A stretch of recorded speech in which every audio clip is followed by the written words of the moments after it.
Welcome to SKML Chess Academy YouTube channel.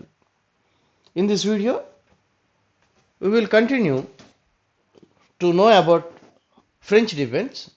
In the last video, we made a French defense. We have seen what is the need for French defense. Why black choose e6 to block the a to ga diagonal to stop the attack on the f7 pawn.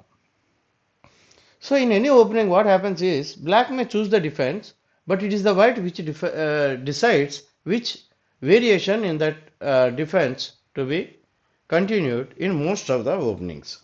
So here in this, after e4, you will see, I will again one more time I will play these moves on chessboard. Now e4 is the white's first move. In reply, black plays e6. Then white immediately occupies the center with d5, then strikes at the center by black at d5. So in this position, white has more chances, four moves based on three ideas. So first is simplification.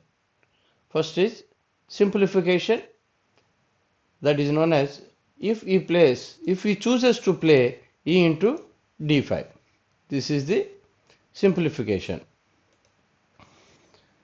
Next is normally white chooses this simplification in order to make a easy draw. But sometimes it backfires. All the matches will not end in a draw in this opening, as we have seen in one of the candidate tournaments. Candidate tournaments is a tournament conducted to choose a challenger to challenge the world champion. Now, a world championship match will be played between world champion and a challenger. Whoever wins, he will be declared as a world champion. So afterwards, only the tournament will be conducted, all the process will be conducted to choose a challenger to face the world champion in a match. So like that, there was a match, candidates match. Candidate tournament was played. In that, white player only needs a draw. So he chooses the exchange variation, but ended up in a losing. He lost the match. He lost the candidates tournament. That games will be discussed in the next video. So at the moment, so what here we have to remember is 3e into d5, although it simplifies exchanges, but it's not an easy draw. If black chooses to play non-symmetrical game, then he may win the game. Now let us see. This is the one idea. Exchange simplification. Second idea is keeping the tension. You see here there is a e into d5. E pawn is attacked by the e pawn is attacking the d5 pawn and d5 pawn is attacking the e4 pawn. So this attack is continuously going on. So keep up the tension. Instead of exchanging it, here white chooses to play 2 knight c3 or 2 knight d2. So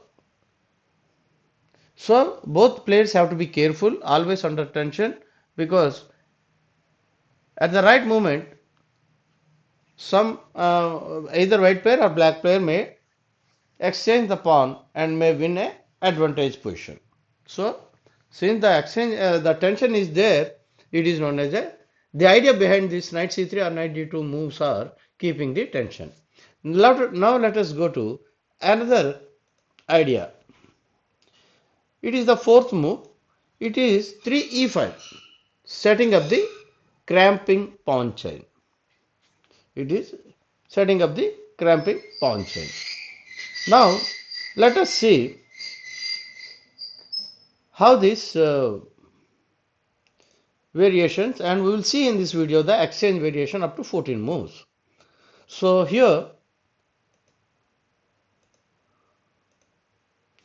after this, now we know already, I will show you one more time on the chessboard how these moves are played, the ideas behind the moves.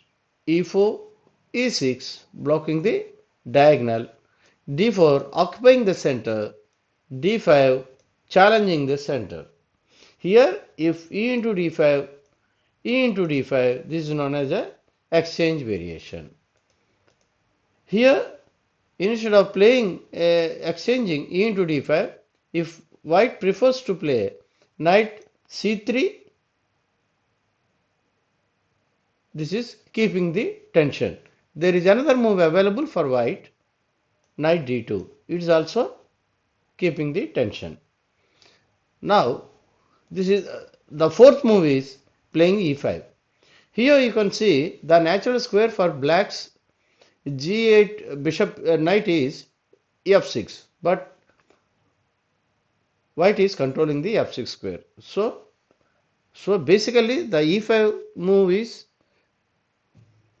played to set up a cramping pawn chain. This is known as a cramping pawn chain.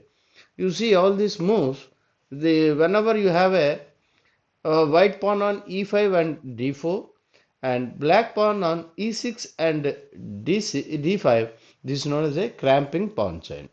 So all these are all the three ideas behind the four moves. Let us see how the game continued or in a moves continued in a exchange variation. Here we have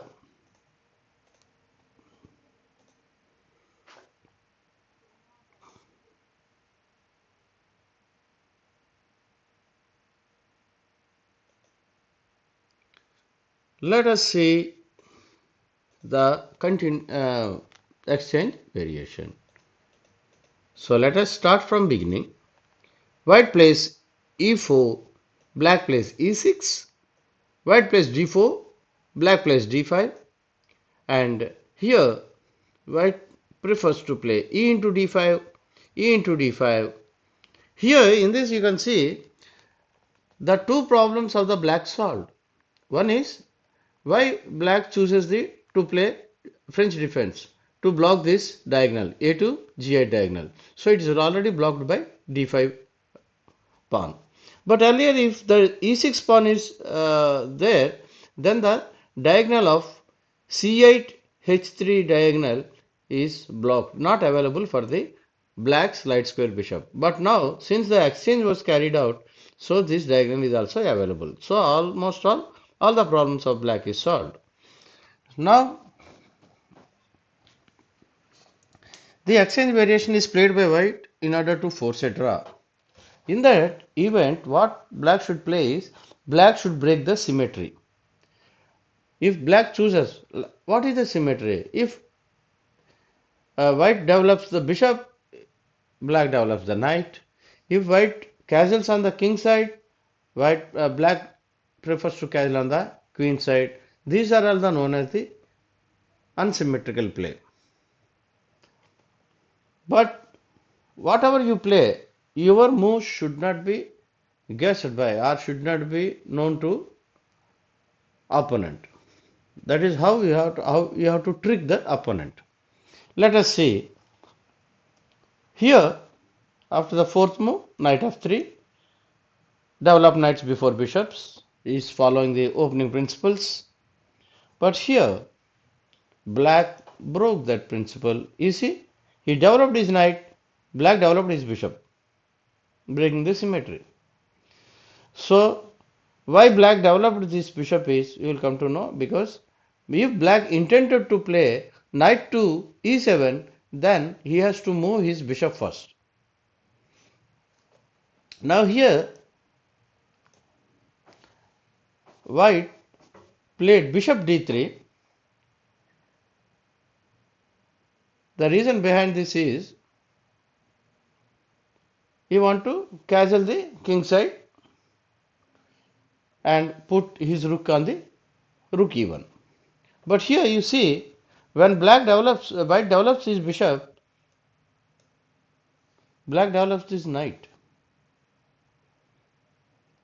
So here this bishop also in between the line So the protection of d4 pawn by queen is interrupted. So he chooses to reinforce the protection with c3 move. Here knight ge7 is played. As we have said, the knight g, since black want to play knight ge7, first he played bishop d6, then he played knight ge7. Then here white castles on king side, and bishop developed to black developed his bishop to g4, pinning the knight, restricting the knight movement. Then he played rook e1 as usual, keep the rook in the open file. So since no pawn is there, so it is a better idea to keep the rook in the open file. Then queen comes to d7. So now black can castle on either king side or queen side. Here bishop g5 is played since d2 is not available because he want to keep the white wants to keep the d2 square for his knight. So e3 is interrupting the open file where this rook is controlling. So he cannot place in f4 because this f4 square is controlled by black's dark square bishop. So only square is available is g5. h6 also not available because g7 pawn is controlling this. So white developed his dark square bishop to g5. Immediately attacks. Black shows his intentions by attacking the bishop. Bishop has to fall back to h4. Here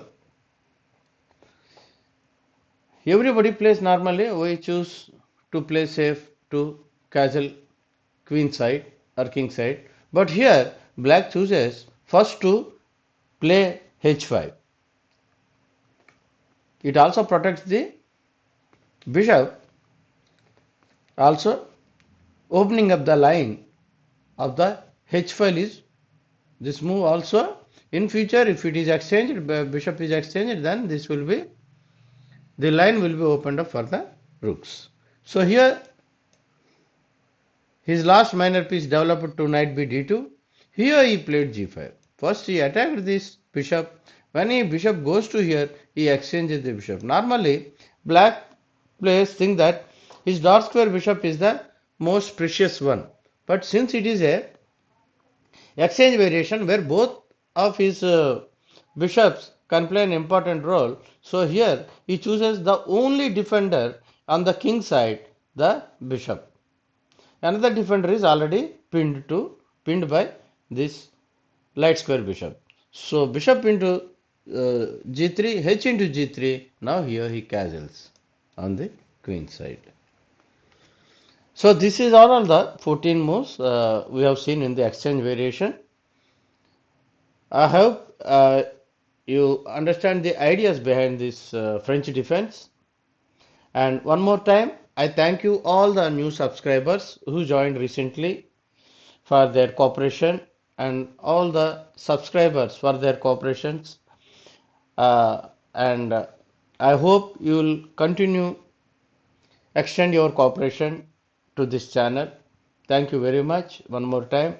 And let us see in next video we will see the most important games which we discussed in this about Anand game in the candidates.